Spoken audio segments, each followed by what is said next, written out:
All right. Good afternoon, everybody. We're meeting with Laura Letinsky in her studio. And Laura is a fabulous photographer, you know, and also clearly a woman.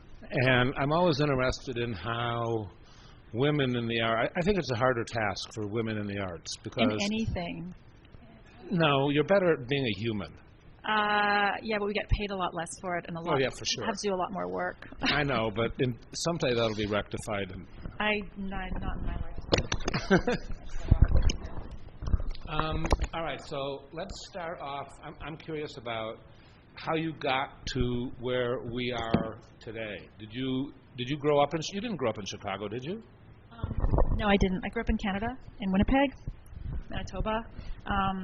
My father wanted to be an artist, but he was first-generation immigrant, and like all first-generation immigrants in every single culture, he was told to be a professional, so he became an architect. But, you know, my fondest memories of being with him were, you know, drawing and sketching and being in the basement, and he would do lino cuts and wood cuts and prints, and he was always making stuff, and I liked to make stuff. I was pretty crafty, and I liked growing things and making things. So from a very young age, I liked to make stuff. So your folks have always been pretty supportive of you being an artist. I wanted to go to art school when I finished high school and was going to go into college, but I was discouraged to do so because my father wanted to make sure that I could support myself. And so I went into interior design and architecture. And then he was killed in an accident my first year of college, and I felt two things. One was about like the art versus the interior design and architecture. I really did not like the field of architecture and having to kind of service a clientele. And also the interior design, the gender issues in interior design as compared to the architect. Like, you know, there were 30 students in interior design and 30 students in architecture, and there were 29 women and one man who was gay in interior design, and there were, you know, 29 men and one woman in the architecture. So the gender thing just struck me as so apparent, and like men did the building and heavy lifting, and then the women like made it look pretty, and I just really, that was loathsome. But then also, I wasn't good at, I didn't like the idea of having to service a clientele and meet. I think it's a difficult thing for, you know, even some people in this course who have been graphic designers or making art with somebody else's aesthetic in mind and not their own, and then wanting to convert or segue into their own aesthetics, and it's I mean, it's a complex issue because I don't think that one's aesthetics come, you know, fully independently like Venus on the half shell. You know, I think there's a whole set of conditions that lead you to think what you think, including like cultural, social stereotypes and information. So I think that, you know, we are very heavily informed by what's around us, and it's not like my ideas are totally original, but it's different to make things to try and sell them than to make them because you're curious about something. God, you raised so many questions. Let's go with that one because that's really interesting, and that plays into the role of being a teacher, which provides a certain consistency of income. Yeah. How does that income as a teacher, as well as the time, so it's two like contravening factors or contravening with each other, how does that affect your aesthetic and the art you make? There are times when it's very fruitful and productive, and there's times when it's like being bled dry. It definitely is like my bread. It's like it pays the mortgage, and, you know, my kids go to private school and that kind of stuff. And it's dependable, and I'm tenured, and I've been there for a long time, and so it feels like a really solid grounding or foundation. And it wasn't like that, obviously, in the beginning when I was looking for a teaching job and coming up for tenure and stuff. But I also find it to be very stimulating because I think that at least as I've gotten older and as I look at other people getting older, one of the things that I notice and have tried to like be aware of, if not totally resistant to, is it's sort of a balancing between doing things that you know that you like, which then can get really stodgy and you end up doing the same thing over and over and over again and don't learn new things. But in teaching, because you're exposed to, you know, always younger people, because they're always younger than you are, you're always being refreshed and you're having to like really think about what it is you care about. And it really does make you think about, I mean, I imagine if I was a collector and I had money to spend, it would make me think about what I was going to buy. That would be another way of thinking seriously about what art means. But when you're teaching somebody something, it makes me think about, well, what do I believe in? Like, what do I really think is important? Do I think it's important that they know how to draw? Do I think it's important that they know how to, I don't know, do something or think something or read a book or something? You know, so it makes me really ask those questions. You were talking about the art making and whether you wanted, I don't know, I'm going to have to paraphrase and try and guess, but you know, whether you want to do risk-taking as things in your art or be more conservative, sort of theorizing that the more conservative has a better chance of making money.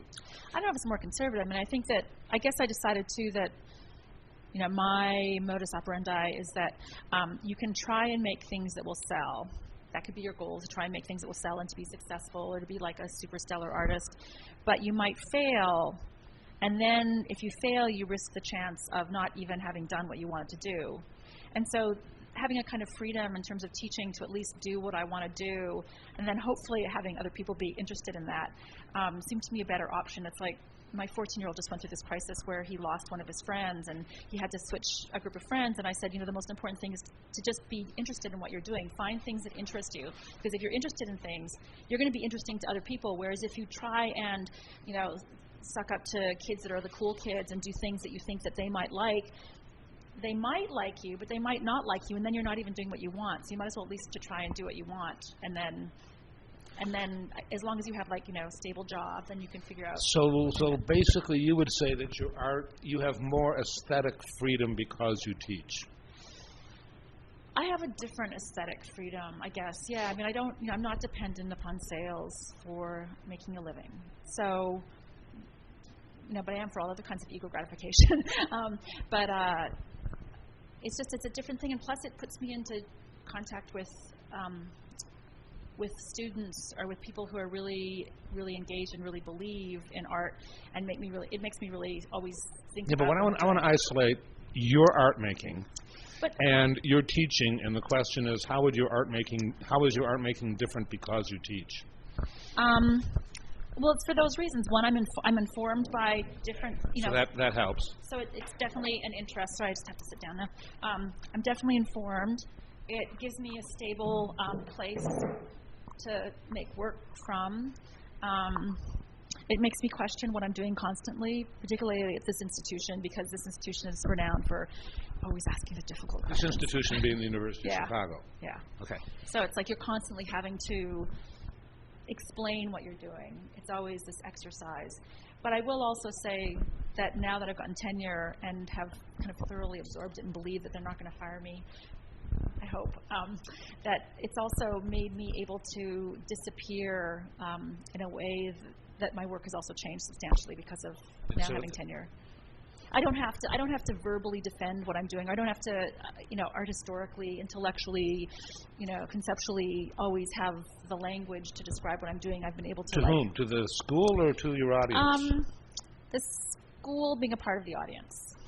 Does the school expect a certain number of exhibits, etc., from you? No, it's not so much that. It's more just an intellectual and conceptual awareness and ability to communicate in that way. That the University of Chicago is really renowned for that kind of intellectual rigor. True. Yeah. All right, let's go backwards. So you were in college and you were debating between design and architecture, and what did you do?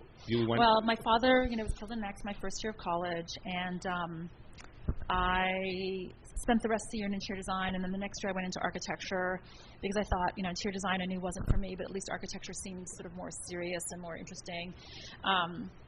So then I still did not like a lot of the design aspects of architecture, whereas I really liked making art and drawing, and I liked doing all that stuff.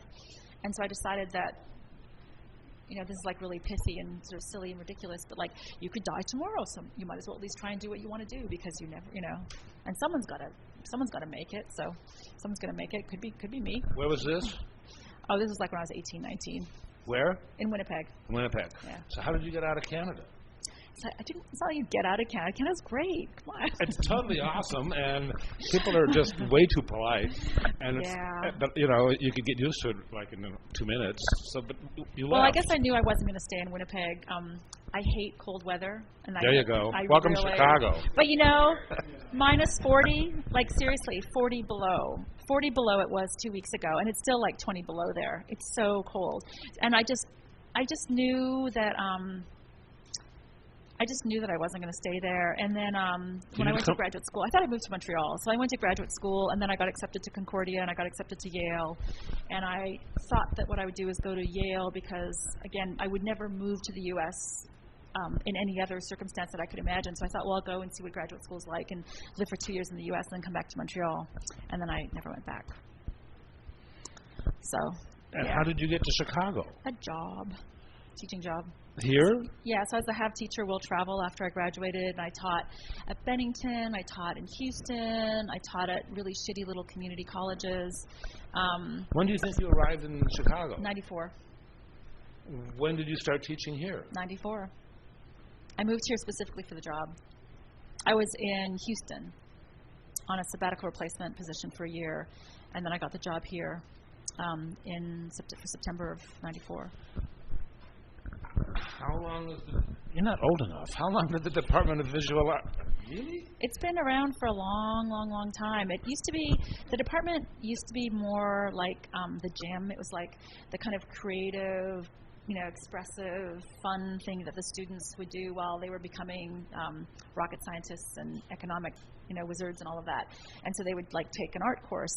And two very good professors, Bob Peters and Tom Mapp, kept the program going, and Scott Rankin was also here, and they had a much more conceptual focus to it that fit in with a lot of the ideas of the university, and sort of a parallel to the kinds of things that happened in the humanities or even in science, where they kind of do this art as a kind of experiment, inquiry, exploration, but intellectually, not just as fun, although fun is fine. It changed. Well, it was like that then, but it was always really like the bastard stepchild until about about 10 years ago, the tide started turning. And then as senior faculty retired, I was a chair, and we had a musicologist who was the president, Don Randall, and Danielle Allen was the dean. And we were able to, at that point, make some really critical hires to change the department.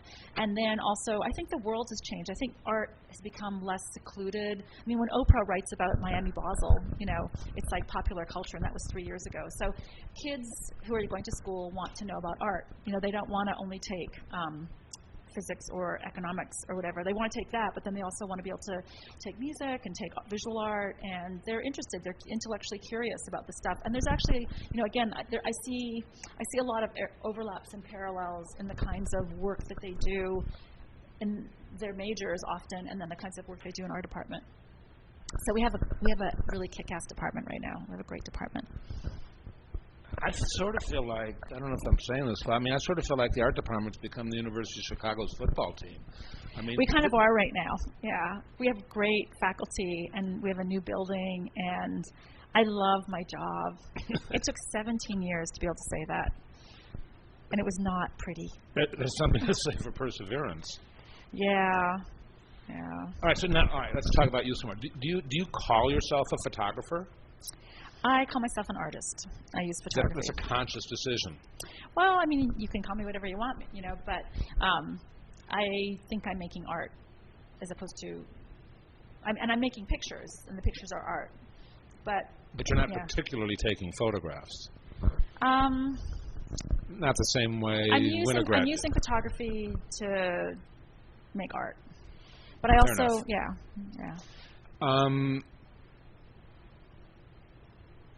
Okay, and I want to back up a second because you said something that tripped my ear a bit.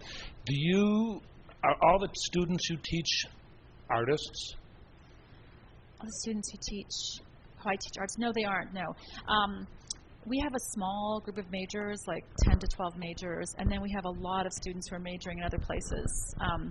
And often they'll get into a specific discipline, like they'll really like photography, or they'll really like painting, or they'll really find a professor with whom they engage, and then they'll take a number of courses with that person. But I get everything. And actually, sometimes the most interesting students are ones who are in other departments. Sure. They bring a lot to the they've lived a different life. Yeah, and they have other kinds of information. But, recently, the building has made a huge difference, because before we used to be in this absolute dump. It was just really hard to teach in there, and it just, we didn't have a lot of majors it was really adversarial just to try and get there to the far off reaches of the outer corners of the campus. And then the facilities were so poor, it was really hard. And now with the new building, I think we're going to have an onslaught of majors. So we've actually had to develop this multi-layered process to keep our majors in some kind of control so that we can teach them. So, all right. So you're not teaching solely artists, and you're not teaching solely photography. No. I taught last year. I taught a course called Food for Thought, which is about artists who use food in their work, or it's a part of the subject of their work. And I've also taught a course. It's called "What's Love Got to Do with It?" about contemporary cultural production around romance and love. Where we read a lot of, in both courses, we read a lot of critical theory and look at a lot of different kinds of work. How did you come to find your groove? Beyonce. Trial and that's 94. Were you using a camera a lot? I graduated. I was a photographer. I did a double major as a photographer and ceramicist, and then I did my MFA as a photographer, and I made pictures. The first book that I published of couples, it's over there somewhere, was the photographs of couples. And I've used photography for a long time. All right, so let's break this up. So, I'm looking for enabling these guys to be able to extrapolate from what you've done to what they're doing, and go, oh yeah, there is hope, or shit. And so, you went through college, you went to graduate school. In graduate school, you studied photography? I did a major. I did a degree in photography. It was right. in the Yale University School of Art in the Department of Photography, an MFA. Too many things. You don't seem particularly branded by the Yale experience to me. What do you mean? Everybody in their art department, I think, looks like Morandi. In the painting department? Yep. That was William Bailey. Yep. But there's a lot of painters who have come out of there. You look at the graduates of Yale, and it really is pretty awe-inspiring, because they got a great department. Well, they have great graduates. They have great graduates. They have everyone from Jeff Koons, no, not Jeff Koons, he's John SLC, Curran.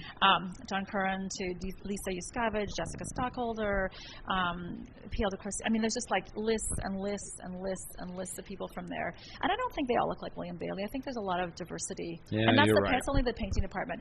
The photography department, I think, has been particularly shaped by Gregory Crutzen in the last 10 years.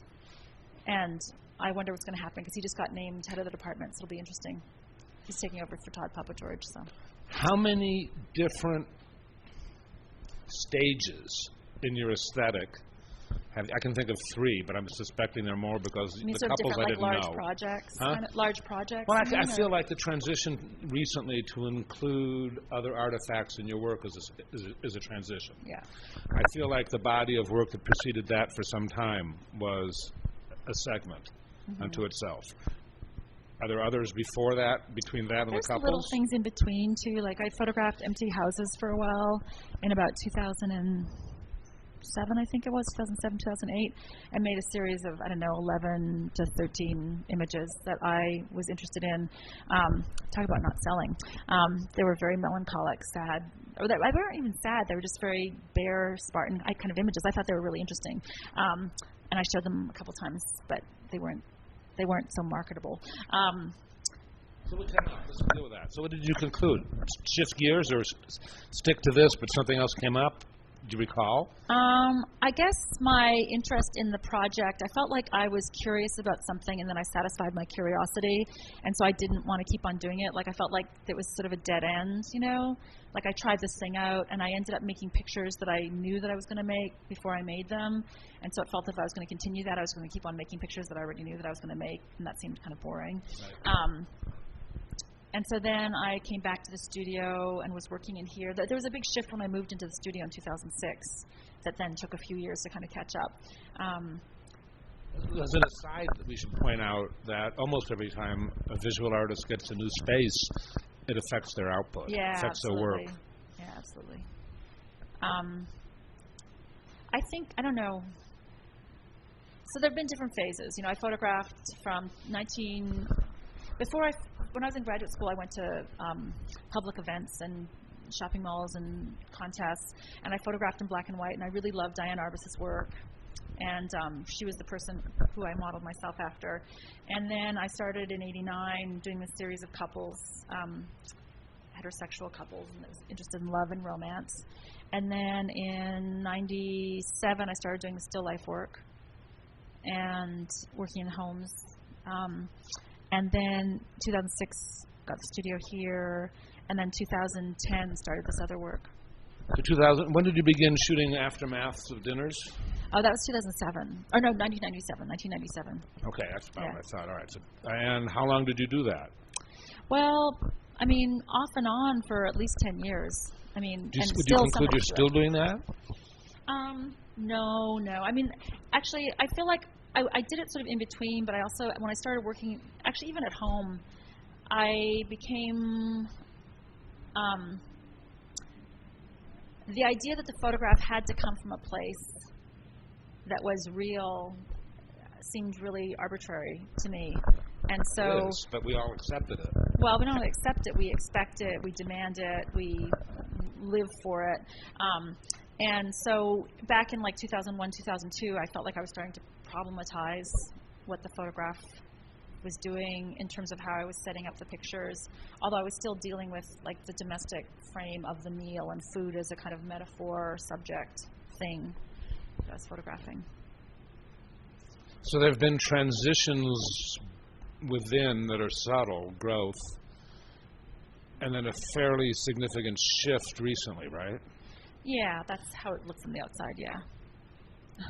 I mean, I think that, that's when you're making work... outside. Yeah. Okay, cool. How does it feel on the inside? It's been gradual all along. Well, it feels like there's been and I feel there have been like things that I've been thinking about, and then realizing, you think you're thinking about something, and you want to say whatever it is you want to say, but then other people aren't seeing it or hearing it, and so then you have to figure out another way of saying it so that you get across what you want to say. So part of it's like, inside I knew what I wanted to do, but it wasn't coming across as in the way that I wanted it to come across. And so trying to figure out, in 2009 I didn't make any work for a year. I stopped making photographs for a year and did other things. And then when I started making work, I really felt like I had to rejigger where I was. Okay, so for the sake of those who don't know your work well, can you summarize the work of the early aughts, the early 2000s? Kind of white here. The work of the early 2000s was still me working at home, but I was setting up still lifes and working with objects in the home. And as I had been with the Still Life project, interested in the way that the home becomes this site to think about other kinds of psychological and ideological and economic and political kinds of things. And now what is it?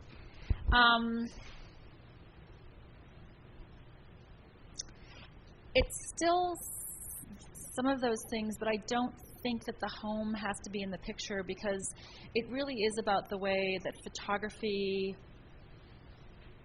tells us about the world and the way that we want to believe in something at the same time we know it's not trustworthy. And it doesn't make any difference. It doesn't make any difference if it's a picture or if it's a real thing. So do you go to magic shows? No, I don't think they're magic. I wouldn't think so. No, they're actually very, very physical, I think. Which is why when I show them now, I don't want to show them with glass in front of them, because I want there to be that kind of physical closeness. I rant against glass a lot. Yeah, glass is a problem. All right, so wait. All right, so what was the transition? What changed in your work in the last 10 years? To where we are now? I'd always been using photography because of the way that it extends a kind of promise to believe in it and a kind of seduction. Christian Metz talks about it as a fetish, and that it sets up desire that is insatiable because it can never deliver what it promises, and both in the Freudian psychosexual way as well as the Marxian economic way. And so the way that then gets used in advertising really interested me and has, continued to interest me. The way it gets used to talk about love and desire and sex and porn really interests me. And that has been a current, is this sort of like love-hate or this disappointment and seduction of photography that I've been interested in since I started making pictures 20, 30 years ago. And so working through the ideas of intimacy in the home and things that feel really personal and idiosyncratic, like love or like home, to how that gets mediated and constructed through society, through the culture. So it becomes a cyclical process, like we produce what we consume what we produce, and it's sort of this never-ending cycle that really interests me, and photography really feeds that frenzy. It's like a feeding frenzy. And the photograph in its substantial, the way it's substantial as an idea, but insubstantial in its reality, has become more important to me to convey in the work than maybe the melancholy of mourning it. I mean, I'm not really interested in mourning what that is, because mourning just is like a dead end. Again, it feels like a dead end. But I'm more interested in trying to figure out another way of thinking and another way of being with these objects and with these images that maybe does feel more real to me. How long have you been working in this direction? About 2.5, 3 years. How did it come about? Did you preconceive it, and for the 6 months before you began it, you were working towards it and subtly making the changes necessary, or it just happened, or what? There were some people whose work interested me. I've always liked Hannah Hoch, and there was another photographer whose name I'm blank, John O'Reilly, and then I saw Danny Gordon's work, and he works with cutout images. He does these body portrait things, and I thought they were really, I really liked them. They were surprising to me. And there's another artist that Tony showed, Talia Chetritt, whose work I really liked. Very small, very quiet work, and I thought really profound. And I've also really always liked Giorgio Morandi's work. He's there. He's my go-to guy. But he's in the painting department, not photography. There you go. So that counts therefore, huh? Right. So for a while I'd been thinking about this insubstantiability of the photograph, and like what it is as a thing. Like what is a photograph? How do you talk about it? Is it what it does? Is it how it gets used? Is it what it makes us feel? Is it what's in it? So if I say, oh, you have a picture, what's the picture? Is it what's in the picture, or is it the physical, like, piece of paper? Is it the dye and stuff? So being interested in those kinds of questions. And I also, as part of an earlier manifestation of this, either a late manifestation of the Still Life Project or an earlier part of this, I did this work where I was collecting things as I walked to the studio, and I would collect garbage. And then I had to make a still life out of it. It was Harry Matthews wrote this book called 40 Lines a Day, where he had a writer's block, and he decided that all they had to do was write 40 lines a day, and he could then go to the bar, he could go to the movies, he could read whatever he wanted. So my chore this one time was to collect things on the way to the studio, because I live a few blocks from here, and then I had to make a picture out of whatever I found. And in doing those photographs, sometimes I would find scraps of newspaper or magazines or something, and I realized when I did that when I photographed, it was actually a McDonald's bag. I photographed a McDonald's bag, and the tomato that was on the McDonald's bag was almost more vivid than if I had a real tomato in the picture. And I was like, that is, like, I saw it, and I was sort of like, oh, that's so weird, You have a picture, and the picture as a photograph, it doesn't make any difference. It's the same thing. And it made me think about how pictures set up desire for the thing that's in them. But it's just a picture. And what does it mean to have something? And there's that, dumb song about I'm in love and all I've got is a photograph. So, what do you really have when you have a picture? And the way that all this stuff, all the Martha Stewart and Nest and wallpaper and all that stuff feeds into, all the flyers. And I love all that stuff. All the advertising, fashion photography, the way that kind of feeds into this, desire for the thing that's in the picture.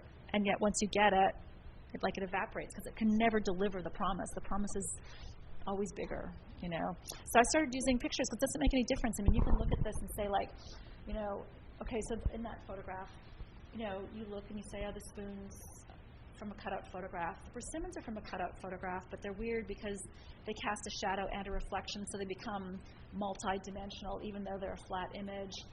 And the part of the tablecloth is from an older, like I'm cannibalizing my work, so I cut out a tablecloth. But the cherries are real, but the cherries aren't real. The cherry pits are no more real than anything else because the cherry pits are also a photograph. So it's the way that photography also levels everything. You know, it's always flattening experience. And that problem really is perplexing to me and like nauseating. Are you printing these here? No, I work with Aaron Gant at Document. Why don't you print them here? Why do I have them here? Why don't you print them here? I don't want to have to acquire the technical information that it would take in order to run the printer and print them. I'd rather work with him and have him know all that stuff and take care of the equipment. And when the machine gets messed up, I don't have to spend 2 weeks trying to figure out what's wrong with it. Yeah. What's the name of the place? Document. Aaron Gant. Yeah. Where is that? It's on Washington, 845 Washington. He's great. He's so great. He's the best ever. That's cool. All right, so your work changed, sort of be a combination of external and internal influences. It's always the way it is. Pretty much. And it came out of a hiatus where you'd taken, a year off? Yeah. Did you worry during that year off that... I didn't give a shit. I was done. I was really done. And now? Yeah. Now you're jazzed. Now I'm jazzed, yeah. But it's like, I don't feel like the world needs another artist, you know? Like, there's not any lack of artists in the world. So I didn't feel like I owed, I sort of worried that because my identity is so much as an artist, I thought, like, well, what am I now? Like, if I'm not an artist, who am I? You'll always be a mom. Yeah. That's a worthy calling. It is a good thing, but it was, there's fewer women here, but mostly in art schools there's more women. But, the whole thing about, I have so many friends who, stopped making art when they became mothers. And I have male friends who stopped making art because they, gender roles had to make a living to support the family or whatever. And I think, there's no reason to be an artist except for because you want to. And I don't believe there's any great reward. I've been really fortunate that I have had, rewards for being an artist, but I don't think that you can expect it or demand it. I think it's just, I was just talking to Candida, and it's like, I have my theory, it's the last person standing. You just keep on making art. It's like being Job. You just keep on making art. And you hopefully try and make it better, keep on thinking and challenging yourself. All right, I'm going to shift gears. How many galleries do you work with? I'm not really sure. When I had my second child, things got really out of control, and so I just put everything through Yancey. So I work with Valerie Carberry here in Chicago. I have Yancey Richardson in New York. She's my main gallery. I work with Gallery am Bochum in Berlin, in Stuttgart, and Joseph Carroll in Boston, and Stephen Bulger in Toronto, and now the Photographer's Gallery in London. They have a small print sales thing, but it's a funny relationship. And I've had relationships come and go. It's like having boyfriends or girlfriends, and you break up with them. It's really sad and kind of painful, messy. So Nancy's your main dealer? Yancey Richardson. Yancey. Yeah. Okay.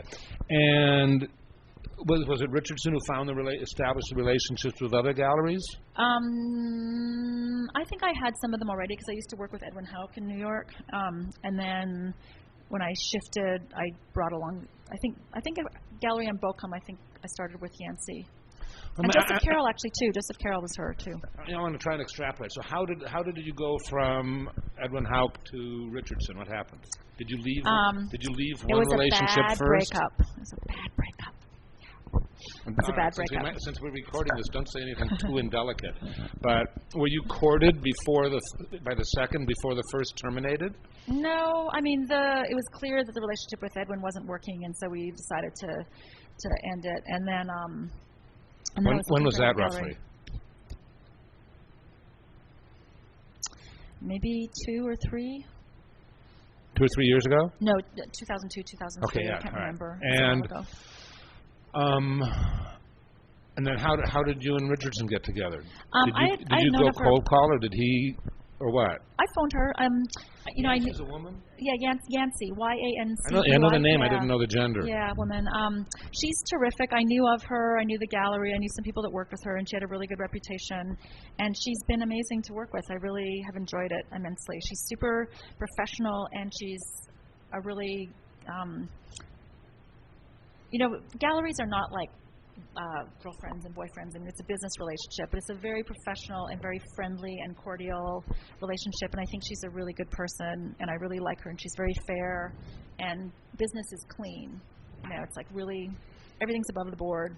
Now I want to know how the courtship went. Who courted whom? Oh, I phoned her and I said, I'm looking for a new gallery. Can I come in and show you some pictures?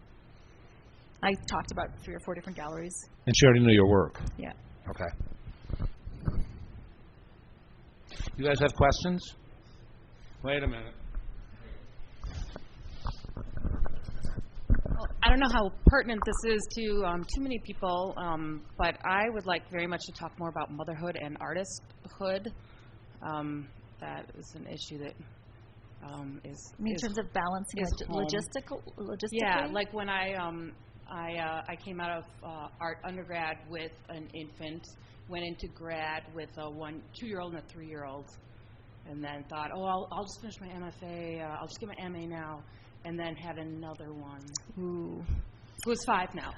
So I really relate to any sort of like eye movements that you're doing when this motherhood woman thing comes up. Also, there was this great thing on WTTW last night called Makers. Did you see that? It was about feminism over the last several decades. So I'm feeling really like pumped about that. But, yeah, your thoughts on like just logistically, it's a nightmare. Also, I am a professor, so I have a full-time, really super demanding job, and I've juggled. It's a lot of juggling and a lot of sometimes doing things inadequately. And trying to let the things that you do inadequately be the things that don't, that aren't the worst things, but, So like for a while, I don't think I was a very good teacher. I think I've come back now, and I hopefully am a really good teacher now. But I think there were a few years where I just did not have the energy for it. It was like the least important thing. The most important things, were other areas of work, of the job, administration. And the students were they were the lowest rung on the ladder, and they got short shrift. And, again, that was the thing where I could cut. I had to cut something. I wasn't going to cut my kids. I wasn't going to cut the administrative stuff that had to happen to make this thing keep on moving forward. So you do that. Where were you at in your career when you had the kids? Oh, where was I? I didn't have a gallery. Did I have a gallery yet? I don't think I had a gallery yet. I didn't have tenure yet either. I also knew of a number of women who had waited until they got tenure and then weren't able to get pregnant, and that really bummed me out. And I thought, tenure is definitely not worth it. So I had my first one before I got tenure, and then I got tenure, and then I got a Guggenheim. Actually, I got a Guggenheim the day before they made the tenure decision. Good couple of days. It was a good couple days, yeah. And then it was just a lot of juggling, and a lot of working a lot and not sleeping a lot. And again, I don't think there's any reason to do it except for you want to. So if you want to do it, you do it. I don't think that my being a motherhood makes me a better or a worse artist. Sure? Yeah. Do you acknowledge that your work deals with domesticity? Oh yeah, definitely deals with domesticity. And it's part anecdotally, but it's sort of like saying Diane Arbus's work is the way that it is because she killed herself, or Francesca Woodman. And it's like there's lots of crazy people in the world, or a lot of people who are mentally unstable and unbalanced, or have pathos or whatever, that don't make good work. I mean, people make good work because they make good work, or they make bad work because they make bad work. So I don't think that being a mother makes me make better work. There's lots of mothers who don't make work, So it's just one of the things that I do. But it does give you more content. Or it gives you a unique, I think. I don't agree. I'm I don't believe. I'm a real not. I don't believe it. It's just another part. I could be an animal rescuer. I think it'd be oftentimes when I was not making work for a year, I kept on thinking, what was I doing? What am I doing? I should have been a doctor, and then I could go to India and help people that really need help. Because basically what I make is the equivalent of, Gucci handbags. Or Yves Saint Laurent handbags. They're in that sort of price point, the like crocodile skin ones. That's what the price point is. Hopefully they give more pleasure or like something other than it would Yves Saint Laurent handbag give, but, But it's like, it's a first world, I make first world objects. And I accept that. I mean, I really, in terms of criticism, I really love Adorno. I'm an elitist.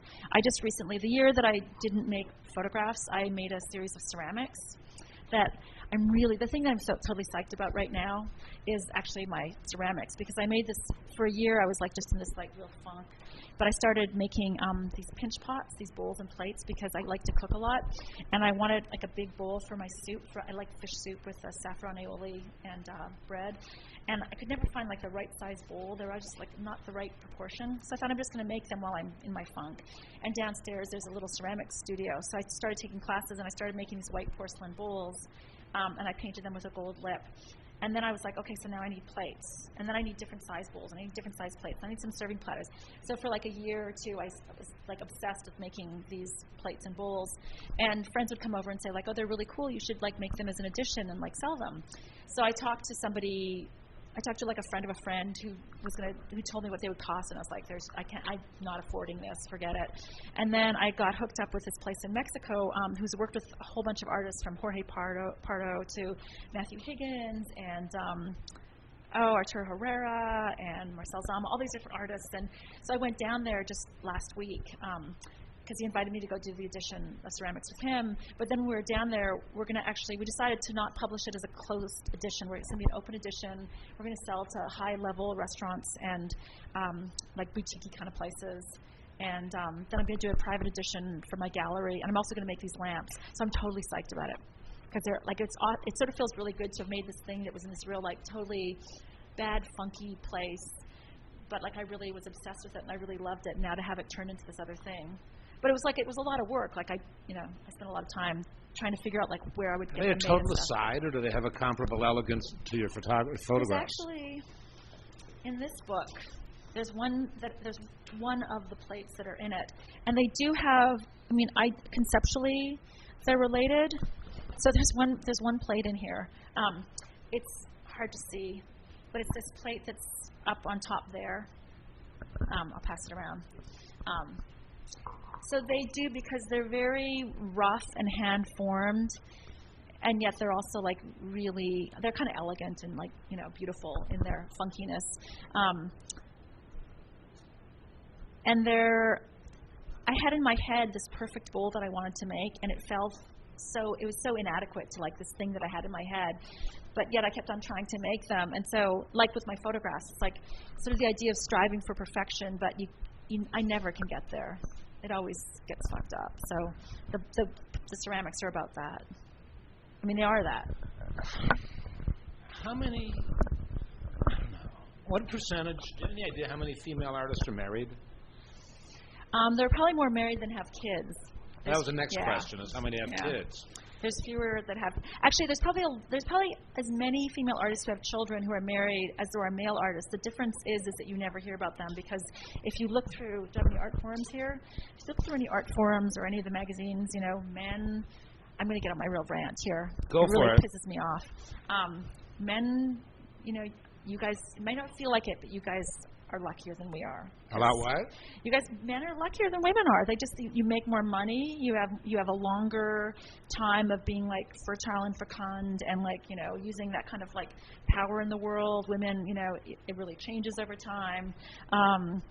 You don't have to deal with domestic life. Like, part of this work was just about how fucking hard, excuse me, I'm swearing a lot because I'm really mad about this, how hard it is to make a home. Like, it's so much labor. Ideologically, but physically, it's so much labor. Like, this morning I've been obsessed with this because I'm on sabbatical now, and so now I'm noticing things around my house that are driving me nuts. Like, we have this mold in our bathroom, and so I've been like scrubbing for I spent like 20 hours in the last 2 weeks scrubbing the mold on the tiles in my bathrooms. And my husband never notices it. It would never occur to him to do that. Yeah. So like, you know, all the work that's involved with taking care of home, and I love cooking. That's a real like vice for me, real pleasure. But cleaning and just keeping things clean, and like summer camp, trying to decide on summer camp for the kids. You know, I've spent way more time researching than, you know, my ex-husband or my present husband. So I just think that it's much harder to be a female artist because you aren't going to get as many rewards. You're not going to get as much money for your work. Maybe after you die, you might get famous. You're going to have a lot more work to do to ever be recognized as much as your male counterparts. It's a drag. Bums me out. Yeah, but it is cool to be a woman. It's as cool to be a man, you know. I No, don't it's know. cooler to be a woman. Yeah, tell me that when I get paid the same amount as men. Well, you should.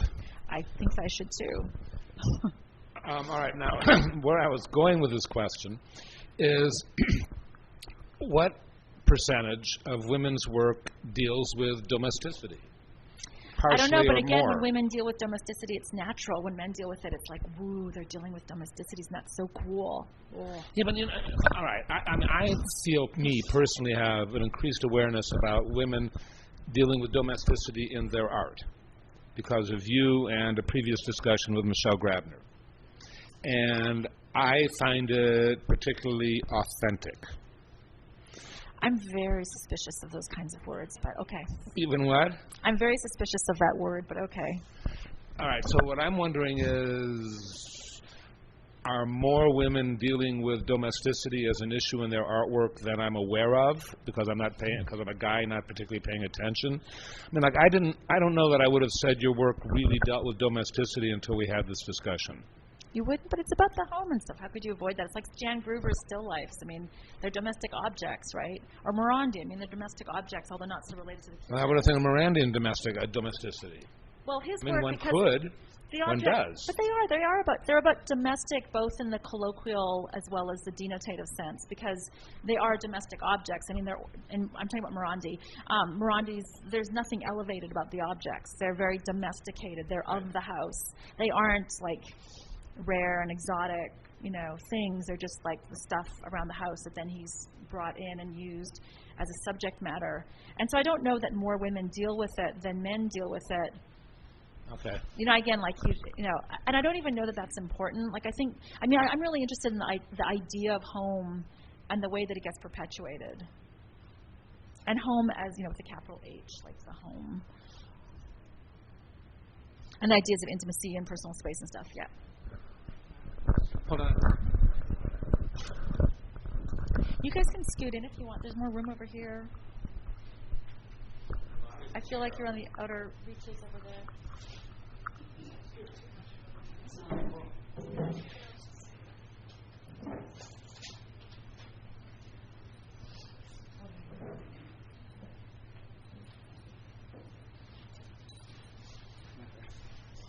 I saw your work at MCA, by the way, and I thought it was really a great show.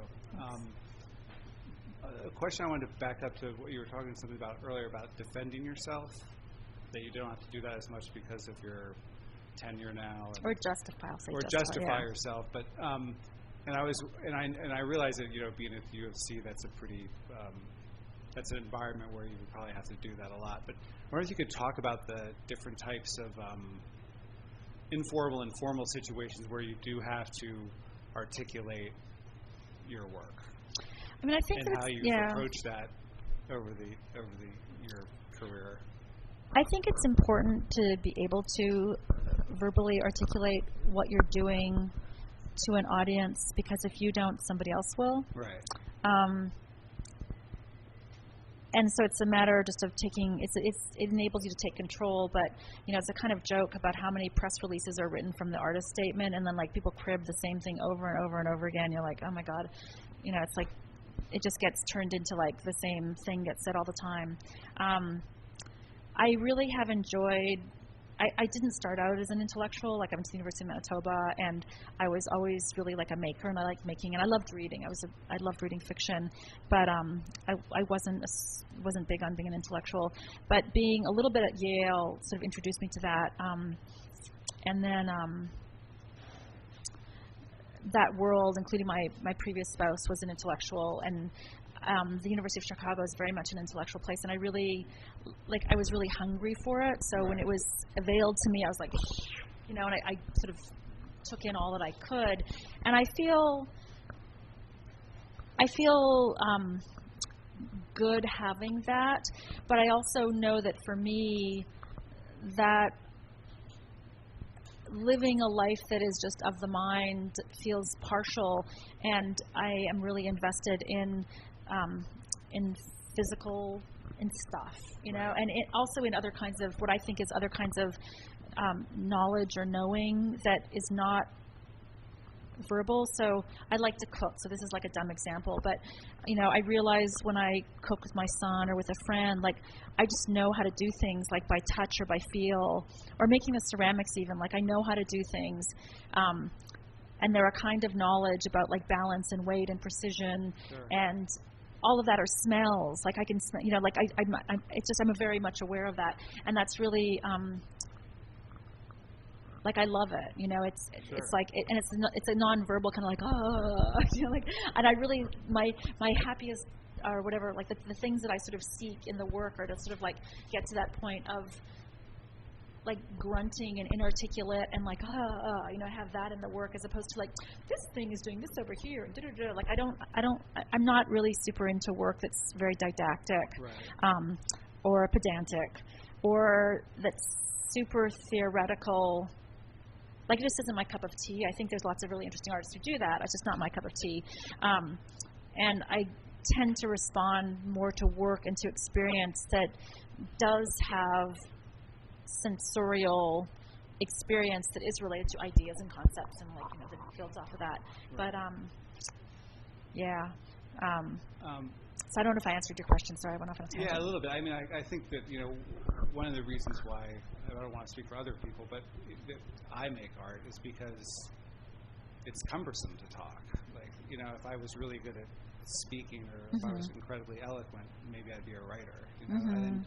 But I guess to my original point, and I agree with you about what you're talking about, the tactile learning, that you know, that, like describing how to like make something would be very cumbersome and slow and pretty ineffective, other than just getting there and doing it.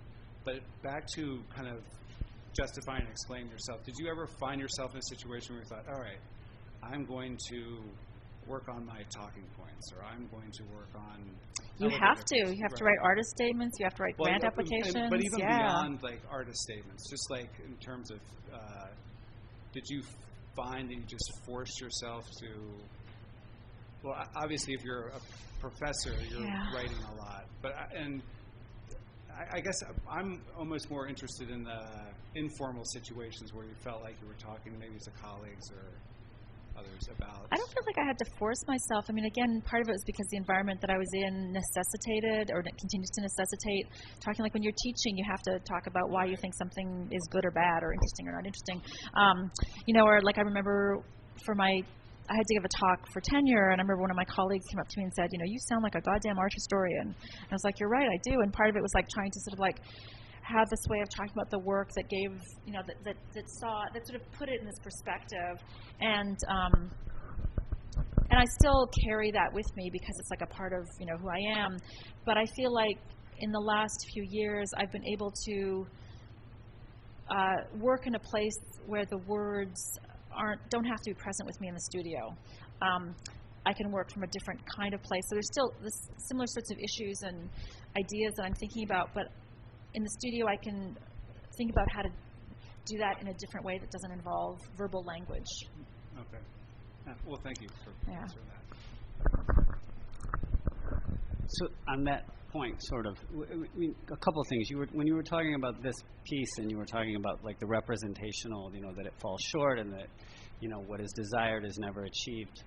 One thing I was thinking is, how is that different than painting or sculpture, which is also representational and never totally what it is? Because photography occupies much more airtime than painting or sculpture ever will. The mass, the onslaught, the continuous and unrelentingness of photography in our frame of reference so surpasses what painting or sculpture has done. That's why I think it's important for me to use photography. So then, on that note, can you talk about like the moment where, you know, like photography appeared and it was really the ugly redheaded stepsister of art, right? I mean, everyone was like, Like this about is not really 170, art. 80 years ago, you mean? Yeah. What are you asking exactly? Just, well, how do you reconcile that? Like, did you always think that photography was art and had its place in the art world? Oh, I think it's art. I think anything is art. Anything can be art. It's not about the material. You know, paint is no more art than is photograph. You know, unless it's an art painting. You know, or marble is no more art than is a photograph. You know, something has to be done with the material. So, I think that, as I understand it, photography is less an invention and more a realization of a set of ideas about how to see the world. So you had Southern Perspectival, Albertine perspective that was had been in use in the Renaissance, and then you have the Northern democratic seeing, as Svetlana Albers talks about it, which described everything equally, from the really inexpensive stuff to the really, really expensive stuff. And you have those two systems coming together, and you also have the need to widely disseminate images because you need to advertise, you need to teach people. And so all that sets up the conditions for photography to be made. So it's not like people wanted images that could do these things, and then they invented photography to do that, because photography does those things that they needed images to do. You know, and then we've continued to refine it. You know, we wanted to have lightweight cameras and, you know, instantaneous dissemination, so now we have our cell phones and you can Instagram photographs. You know, all those things are not invented out of a vacuum. Rather, they're a set of desires that people have for images to do this thing that then the technology kind of catches up to. And again, anything lowly or high, it's not the technology of photography that makes it or refutes it as art. It's how it gets used. And one other thing, you mentioned Gregory Crutzen taking over the Yale department, and you seem to have an opinion about that, and I'm wondering if you'd be willing to unpack that, if I was accurate. Well, I think it'll be interesting to see what happens. And did you see that documentary on him? And no, I didn't see it. I mean, I think that he had a really positive effect on the photography department at Yale, because before that, it was really hard to get your work shown. Galleries were not interested in, and he was one of the younger, big, flashy artists, along with like Pio de Corsia, and there were a couple of others right around that time. But he really had his foot in the art door, and so he helped to bring artists like Katie Grannon and Dana Hui and Anna, and I'm blanking on Anna's last name right now. He helped to bring these young artists much more into the art world. And then the art world started being interested in photography again. So there's the confluence of different things that happened that he also rode this wave.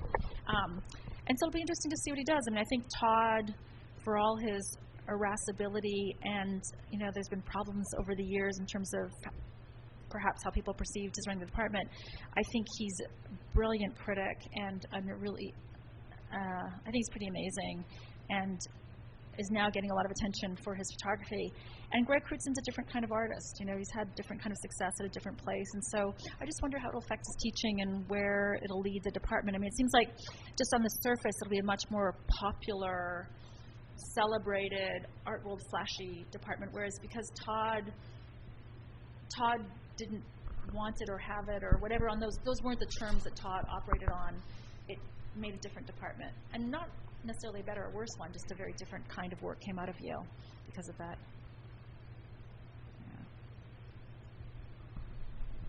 Anybody else over there? So I'm curious whether you think about the things that are more, I think of them as abstracted, more sort of cut up, less a continuous representation of reality. If those things for you are more physical or less, because in some ways they incorporate, especially this one behind you, incorporates a level of physicality because you can see that there's, that they're collage-like, or that they have real objects on top of. Maybe it's the, do you know what I'm trying to say? It's the comparison maybe between that object and the represented object, which is also cut up. I mean, how does that play out for you? Yeah, I mean, I want there to be that tension between what you can name and what escapes being named. So, you know, for that one, you could say, you know, orange slice or a spoon with orange on it, you know, or light and paper. But then the way that language starts to defy description, you know, and what kind of words actually tell you what it is you're looking at, and is any picture, again, what's in the picture? So if you look at a photograph of Brad Pitt and Angelina Jolie, or a picture, that's a paparazzi picture. If you look at a photograph of Gary Winogrand, and you say there's a man leaning against a fence, and he's got this wolf-like expression on his face, and then there's a wolf that's behind him, and the way that the light cuts across the scene, there's this kind of analogy between the man who's pursuing his date and the wolf that's pacing in the cage. And the space is really broken up and kind of messed up visually, so you kind of feel like you're off kilter. You can't tell whether it's really flat or really three-dimensional, and it creates this kind of tension in the picture. But it doesn't, like, it's like you have to see the picture to kind of get that. Like, the words don't fully encapsulate what happens, and also words don't really tell you what the picture is doing. You know, I can narrate that photograph, but the words don't do what the picture is doing. And so I guess with my pictures, trying to have there be this oscillation between being able to name them, like there's rotten grapes in that picture, and there's a picture of rotten grapes, or there's, you know, a picture of persimmons and a spoon and a shadow. But, like, is the picture the sum of those parts, or, like, what else does this thing do? Like, it's an object. It's a picture. It's a two-dimensional object, and it's not what is in it, but it is what's in it. And so there's a kind of tension between those categories that I hope that the viewer experiences. I guess my question, maybe I didn't frame it very well, though, was, or maybe you answered it and I didn't realize it, yeah. was about the physicality that you talked about. In one sense, the sort of intellectual abstraction, the life of the mind that you find insufficient without the And I think the life of the body would be insufficient, too. I mean, I think, you know. Yeah. So do these more closely, to you, approach the life of the body than your previous work, which was sort of a more continuous representation of three-dimensional space? Okay. These are more successful for me because the other ones always got mired in a narrative that I didn't believe in, but they just bore too much proximity to traditional still life and to advertising and to the original scene of, like, the tabletop, that they kept on, for me, they felt stuck in that. Whereas these pictures don't belong in that space. They don't have that space. And so for me, they feel, it feels liberatory and propositional, as opposed to the other ones which felt staid and, you know, more known for me. I mean, I still like the work that I made, but this work feels more real, you know, because of those factors to me. Anybody else?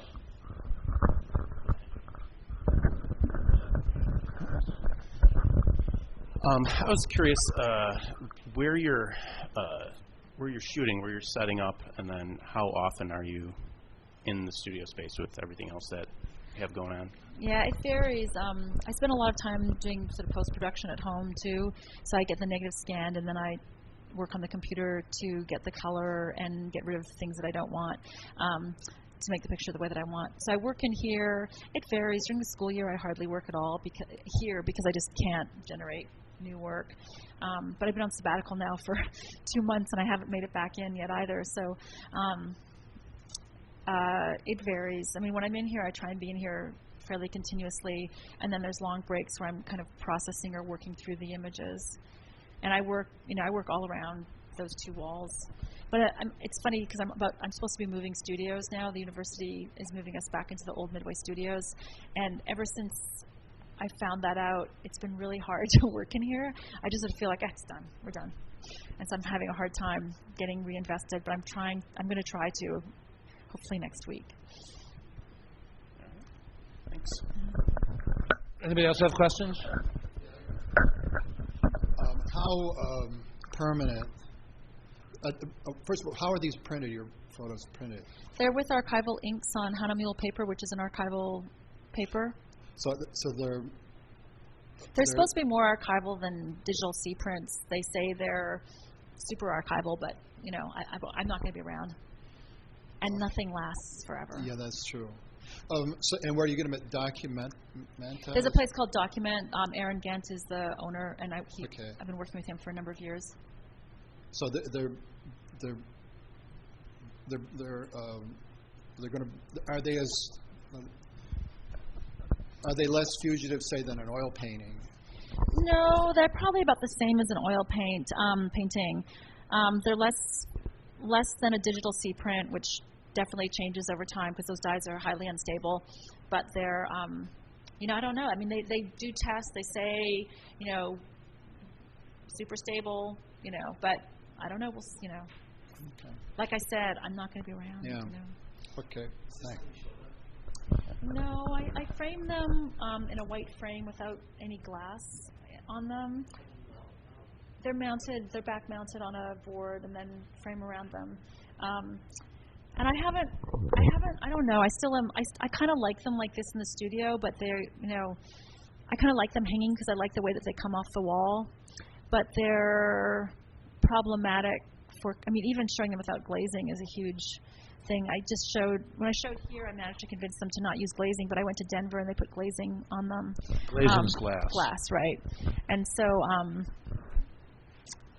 some museums and galleries say, we have to do it. We just can't. We didn't fight, but we had a lot of conversation about it, yeah. Yeah. They were afraid. Yeah. Yeah. Yeah. Thanks. Yeah, they were worried about, obviously, that anything touched, and, but, it's such a funny thing because photographs are also infinitely reproducible, particularly digital photographs are infinitely reproducible. And so, yes, it costs money to frame them, to print them and to frame them, but I can make another one, And so there's a kind of, there's a fakeness to putting an edition on something that's infinitely reproducible that I also find kind of funny. I do it because, I get money from it. It's, it's good for me. But it's also kind of absurd. No way. Now, the reason why I'm like a lithograph, where you cancel the plate.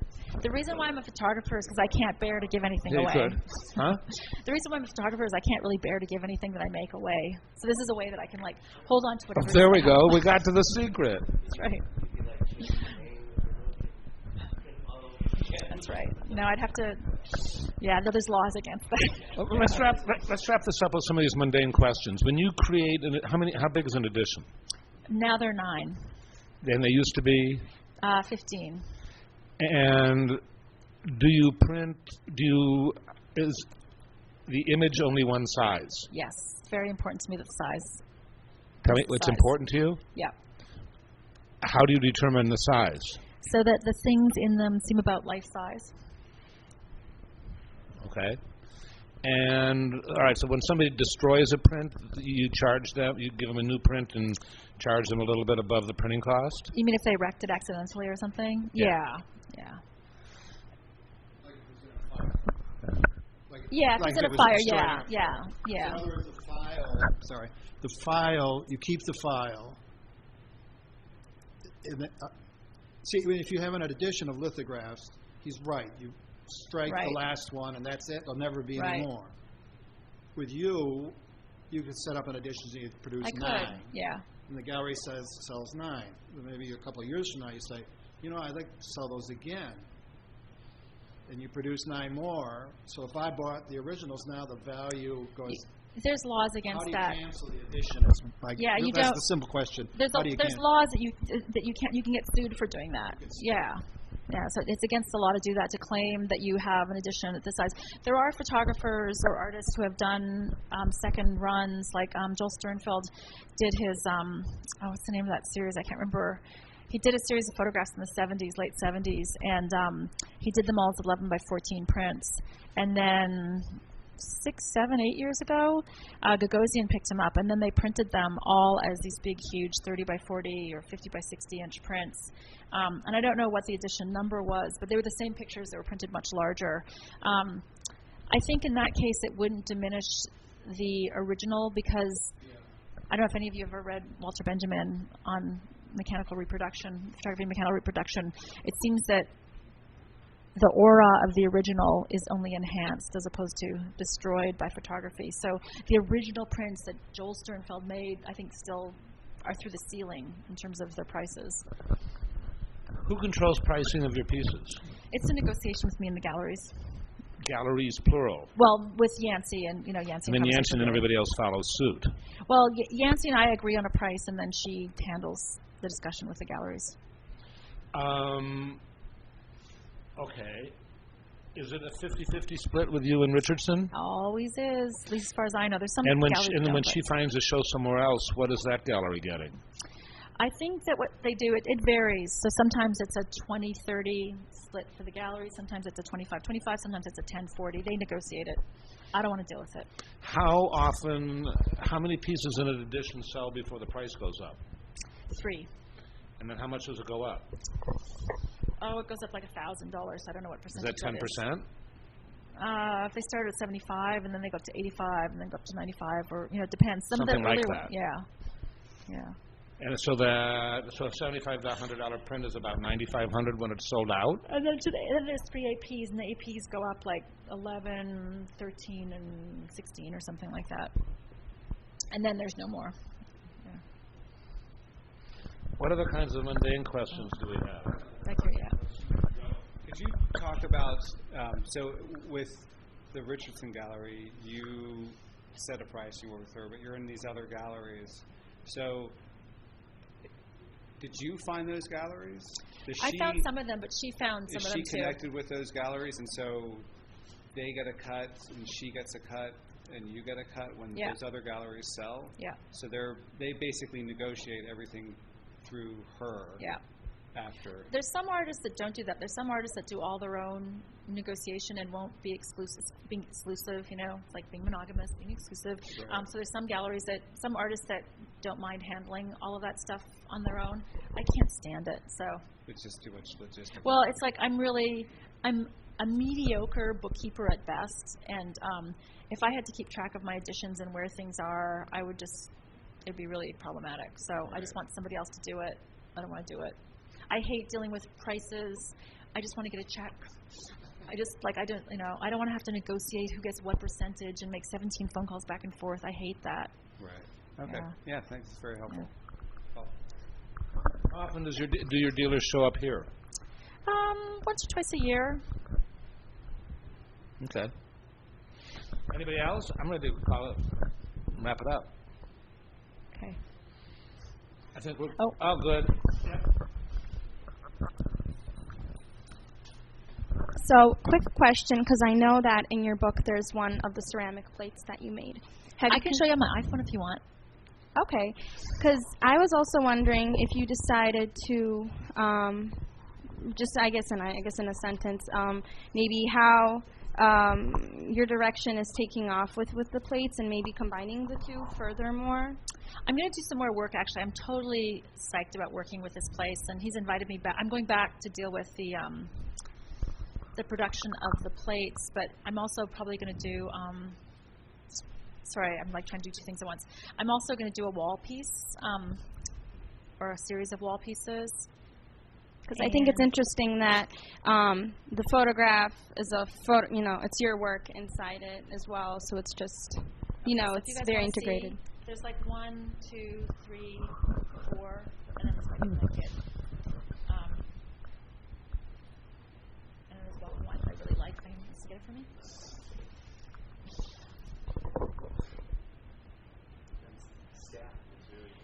Thanks. So we're calling them mollusco, which is mollusk in Spanish. And I'm going to make an edition for my gallery that's gold on the outside and white on the inside, an edition of 100. And I'm also going to do these lamps. I'm going to take the bowls and cut a hole in the back and then have them like do this thing so they form a chandelier. I'm really psyched about it. Cool. When was the last time you finished a photographic image? I'm just in the process now. I'm actually doing a commission for Guild Hall, which is a restaurant that's opening in Glencoe. And the people that are owning it, or people that are involved with the opening of it, they have been friends, acquaintances for a long time. And so they asked me to do pieces for the walls in there. So I'm just finishing up pieces right now. are photographs? They're photographs, yeah. Okay. Yeah, they're photographs. Yeah. So I'm just in the process of printing. I have to go tonight at 6 o'clock to go look at the prints. And I also just finished today. I did a bunch of, I don't know what I did with them. I was going to show you. Oh, I know what. Here they are. I started doing these other pieces on my scanner. I have to put down this mic for a second. I finished these other pieces for Armory opens next week, which is like the big New York art fair. I don't know what I did with these photographs. I was going to show you guys them, like from down somewhere. But I started working on my scanner and using my scanner as a kind of eye, and so building the still lifes out of images in this box space. And so they're these really weird pictures that I'm totally excited about too. So I just printed out 6 of them and shipped them off. But I had the proof prints that I was going to show you, and I don't know where they are right now. So you're in a really exciting place right now. This is a great moment to catch you. I hope so. It sounds like it's full of, excitement and promise. I'm pretty excited about. I don't know. I also, during that period, I wrote for a year, and I thought I was going to try and publish this piece of writing that I did. And there was somebody who was interested in publishing it, but then I had some friends read it, and they were kind of like, yeah. So I decided not to publish it. I was too emotionally embroiled in it. So I haven't read it now. Probably haven't read it for about a year, and maybe now I'm ready to go back and edit it and see if I can turn it into something. I got one that's over 30 years old you can work on too if you want. I think I just need a distance, I just need a distance, and so now I think I'm ready to go back to it. But the ceramics, I'm really excited about making, because I am a photographer, artist. I use photography, but I have also made other things. I make lots of things, and this is the first time that something else has kind of taken off that I've done. So I'm excited about that.